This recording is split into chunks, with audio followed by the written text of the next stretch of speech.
All right, hey everyone, and welcome. Today, we are digging into something pretty wild.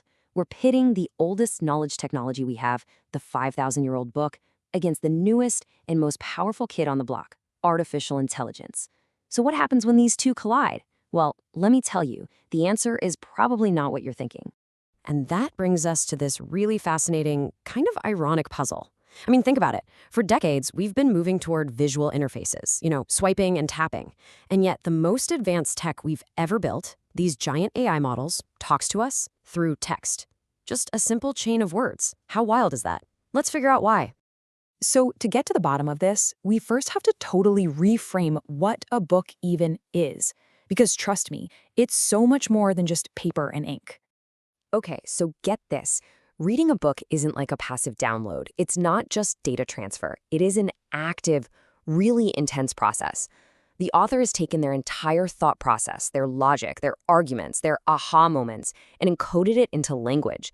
Your job as the reader is to decode all of that and literally rebuild that same structure of thinking inside your own mind.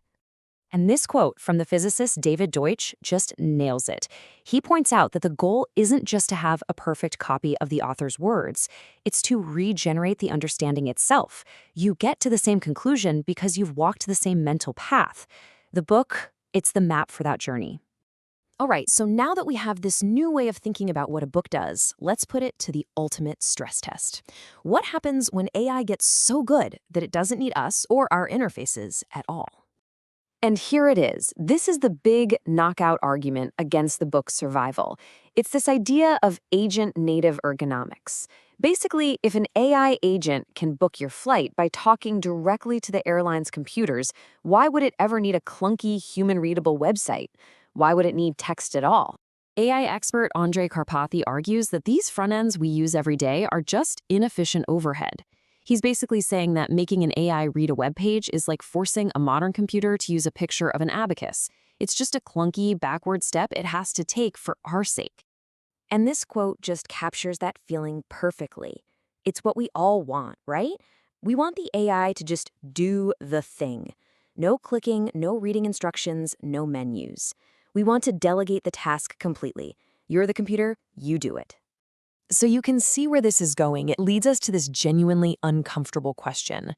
If Karpathy's vision comes true, and all the apps and websites we use today just kind of dissolve into the background, handled by AI agents, does the book, the original text interface, dissolve right along with them? Well, the answer is no. And the reason why is this really powerful distinction that honestly changes everything.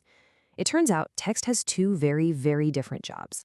So this is where it all clicks into place. Karpathy is 100% right about one type of text, what we can call text as interface. Its job is to help you do something, like booking a flight. And yes, that is absolutely going to be automated away by AI. But a book? A book is text as thought vehicle. Its job is to help you think something new. And for that, the question isn't, can an agent do this faster? The question is, can anything else rebuild complex reasoning inside my mind? So to answer that question, we have to get at why text is so uniquely, almost magically, suited for transferring a thought from one mind to another. It's actually pretty simple when you break it down. Thinking is sequential, right? A good argument unfolds step by step. You can't just jump to the conclusion. You have to understand step 1, then step 2, then step 3. And text is the only medium that perfectly mirrors this linear, sequential structure. An author gets to control the order of encounter with their ideas, guiding you perfectly from a premise all the way to a conclusion. And here is another superpower of text. It freezes an argument in time. It holds it still. You can stop, you can reread a sentence, you can flip back a few pages and compare it to an earlier point.